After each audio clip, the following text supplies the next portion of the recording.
ในปัจจุบันนี้การเลี้ยงงัวอยู่นครหลวงเวียงจันทน์แม่นมีการขยายตัวซึ่งมีงัวทั้งหมดแม่นจำนวน 100,000 กว่าตัวและก็สามารถปรับปรุงพ่อพันธุ์แม่พันธุ์ได้ 2,000 กว่าตัว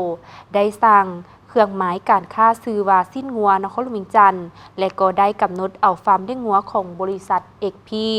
การค้าลาวจีนเป็นฟาร์มตัวแบบในการทดลองนำไส้ท่านแสงอรุณสุริยวงศ์หัวหน้าแผนกกสิกรรมและสิ่งแวดล้อมนครหลวงเวียงจันทน์ได้รายงานสภาพการเลี้ยงงัวเป็นสินค้าในนครหลวงเวียงจันทน์ต่องานตลาดนัดส่งเสริมการเลี้ยงและปรุงแต่งผลิตภัณฑ์สิ้นงัวซึ่งจัดขึ้นในเมืองบ่ดลมานี่ว่าปัจจุบันการเลี้ยงงัวอยู่นครหลวงเวียงจันทน์มีงัวทั้งหมดจำนวน 144,500 กว่าตัวในนั้นเลี้ยงแบบครอบครัวมี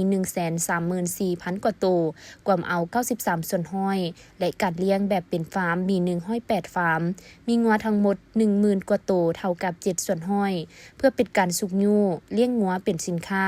ได้ยกระดับงัวพันธุ์พื้นเมืองให้ได้รูปร่างมาตรฐานการส่งออกปรับปรุงพันธุ์งัวกับงัวสายพันธุ์ต่างประเทศโดยนำไส้เทคนิคผสมพันธุ์เทียมซึ่งนับแต่ปี 2018 เป็นต้นมา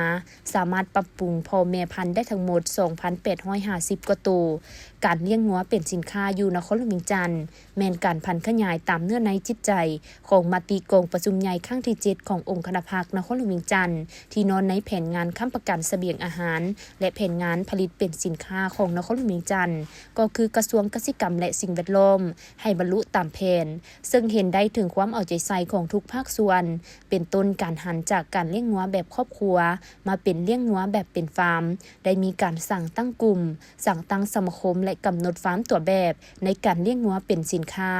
นอกจากนี้ยังได้ร่วมมือกับบรรดาโครงการต่างๆในการพัฒนาการเลี้ยงงัวซินการสนองแนวพันธุ์งัวการฝึกอบรมเทคนิควิชาการนับแต่การปลูกหญ้าการสร้างสูตรอาหารเทคนิคการผสมพันธุ์เทียมการสนองอุปกรณ์หับไส้